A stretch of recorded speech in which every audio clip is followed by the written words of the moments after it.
Sissy here again for Level Renner with Nate Jenkins.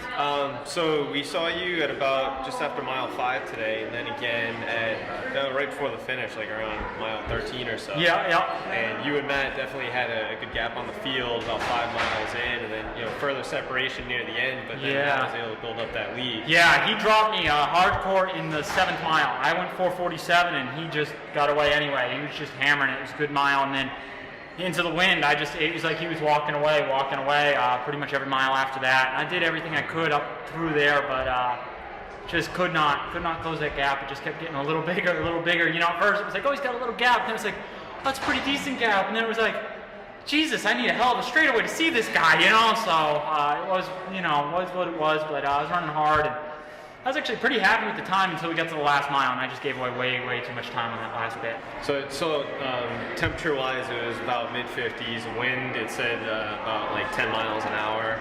So how did it feel this time of year? The temperature felt okay. The temperature was nice. Couldn't complain. I wasn't overheating or anything. Obviously, it wasn't too cold.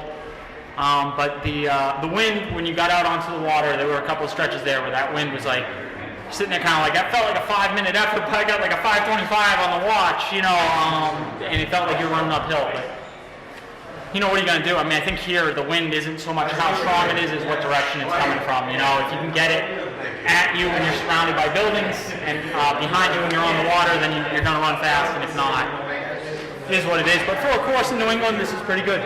Yeah, especially this time of year.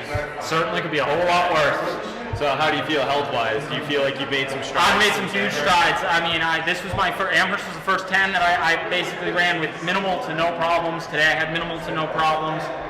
I don't think I lost a second to my coordination at all. So moving in the right direction. So just keep plugging away. Hopefully do a fall marathon. So we'll see. Which one do you have? I don't know yet. It'll depend on fitness and where I am. If I'm fit, I'll travel someplace and go to a fast course. If not, we'll see. Great. Well, good luck in your next race. All right. Thank you much. Thanks for talking to me. Have a great day.